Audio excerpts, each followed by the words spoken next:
로부터 나온다. 알고 계시죠? 예. 예, 국민주권을 천명한 것인데 이 국민주권을 현실에서 어떻게 실현시킵니까?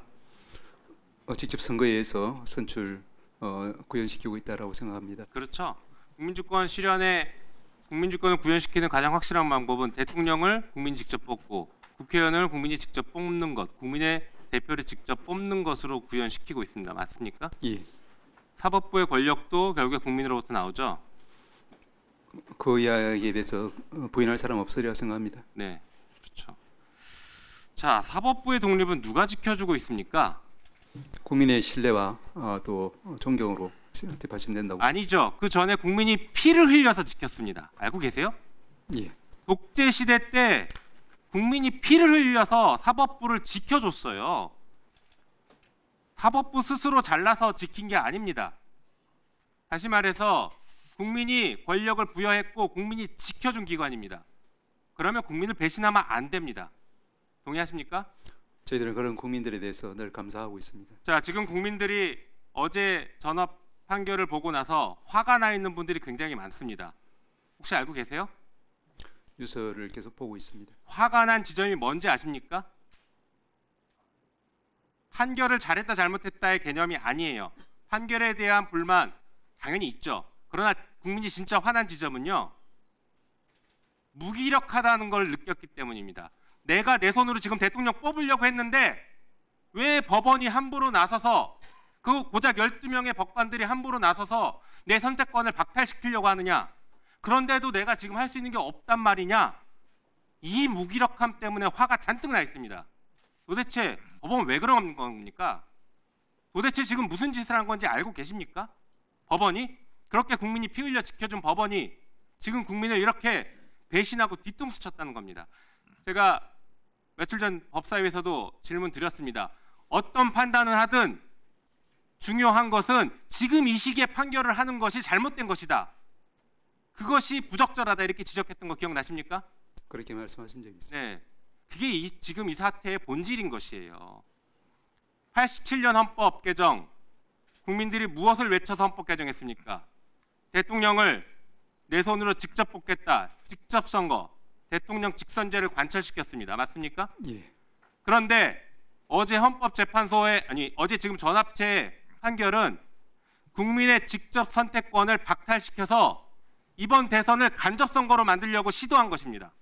국민주권을 침해한 것이에요. 재판권 가지고 국민주권을 침해한 것입니다. 게다가 국민을 이번 대선에서 주인이 아니라 구경꾼으로 전락시켜버린 그런 일을 저지른 것이에요. 사고를 친 겁니다. 대형 사고를 쳤어요. 지금 저는 지금 결과에 대해서 얘기하는 게 아닙니다. 왜 하필 어제 그렇게 했냐는 거예요. 대형 사고 친 겁니다. 여기에 대해서 자꾸 부인하시면 안 됩니다. 법원은 이 얘기를, 국민들의 분노를 겸허하게 받아들여야 합니다. 자, 조금 더 볼까요? 어제 판결이 이재명 후보의 허위 발언이 선거에 영향을 미쳤다라고 해서 유죄 취지로 판결했습니다. 맞습니까? 예. 자, 그게 잘못된 겁니까? 이재명 대표의 발언이 선거에 영향을 미친 것이 잘못된 것이라고 판단한 것입니까? 법적으로 공직선거 위반 죄 성립하는지 안 하는지 판단하신 거죠? 예, 그와 같은. 자, 그러면 어제 위법하고 부적절한 판결이 선거에 영향을 미치고 있어요. 지금 이 정도면 대법원은 지금 이재명 후보의 발언 가지고, 말 몇 마디 가지고 지금 공직을 박탈하네 마네 이런 정도의 지금 판결을 하고 있는데, 어제의 판결로 선거에 아주 깊숙이 개입하고 있는 대법원은 어떻게 책임질 겁니까? 어떻게 감당하실 겁니까? 위원님 잘 아시겠지만 국민 직접 선출을 통한 국회와 또 대통령의 선출, 그것과 또 별개로 법치주의는 꾸준히 그 나름대로의 어떤 그 역할을 수행하고 있다고 생각합니다. 법치주의의 시간이 아니라 지금 국민주권의 시간인데 법치주의가 함부로 끼어들었다는 걸 얘기하고 있는 것입니다.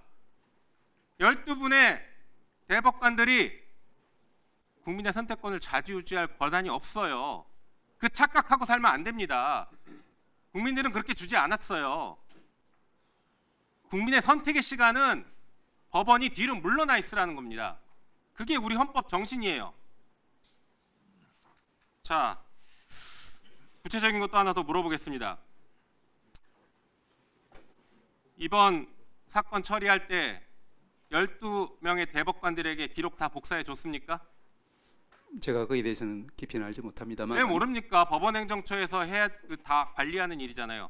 그렇지 복사기 않습니다. 관리, 종이 관리, 복사하는 인력 이거 지금 다 알고 계셔야 되는 거 아니에요? 그런 기록 줬습니까? 안 줬습니까? 그런 부분 하나하나 자체가 재판 사항이기 때문에 아니죠. 제가 재판사항 말씀드릴 아니에요. 사항은 아닌 것 지금 같습니다. 뒤에 가서 뒤에 지금 누가 따라오신 분 답변해 보십시오. 저기서도 답변할 사항은 아닌 것 같습니다. 왜 답변할 사항입니까? 기록을 복사해 줬는지가 답변이 아닙니까? 기록에- 이게 지금 재판 내용에 대한 개입입니까? 대법관들이 재판 절차에 대한 얘기를 하는 겁니다. 재판 절차가 공정했는지. 절차- 기록 복사했습니까? 복사 안 했습니까? 절차지만 동시에 재판에 관계되는 부분이 아닙니다. 기록을 보지 않고 재판했는지는 이 절차를 지키지 않았다는 아주 핵심적인 얘기입니다.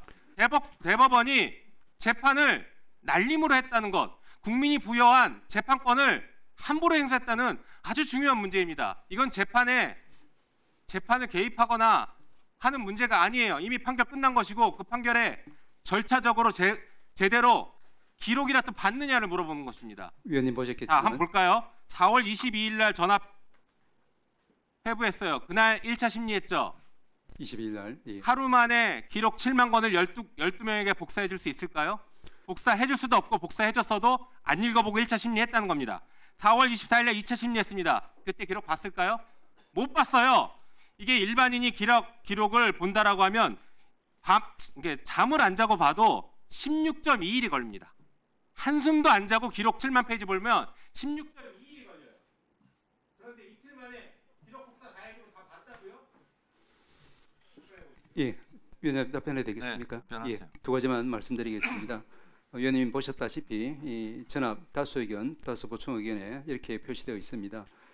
대법관들이 빠른 시기에 1심과 원심 판결 그리고 공판결 기초로 사실관계와 쟁점 파악에 착수했고 상고이유서, 답변서, 의견서 접수되는 대로 지체 없이 제출 문서를 읽어보고 내용을 축제했다라고 판결에 기재되어 있습니다. 또 하나 말씀드릴 것은 이제 대법관들은 그 수많은 이제 재판 연구관들과 유기적 일체가 되어서 서로 이제 그 기록을 검토하고 해서 최종적인 대법관이 직접 기록을 봐야죠.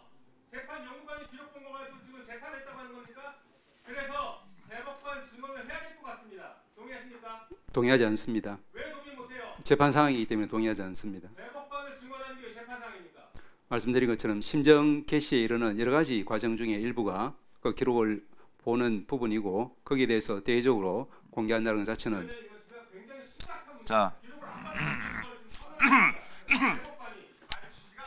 자, 자, 발언을 이제 정리해 주시고요.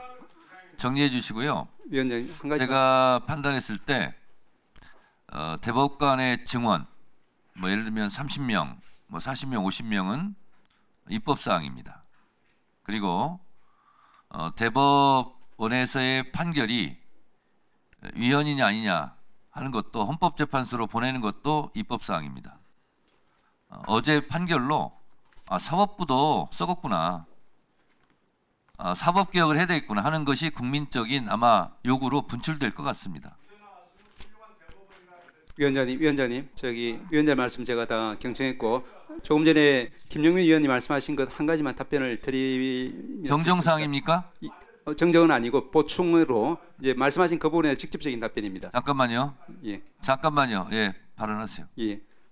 조금 전에 확인해 보니까 위원님 이제 형사기록 전자스캔으로 기록은 모두 보셨다라고 그렇게 확인은 되고 있습니다. 자, 됐습니다. 말씀 지난번에도 드렸지만 이제 자, 예, 됐습니다. 자, 여러분 조용해 주시고요.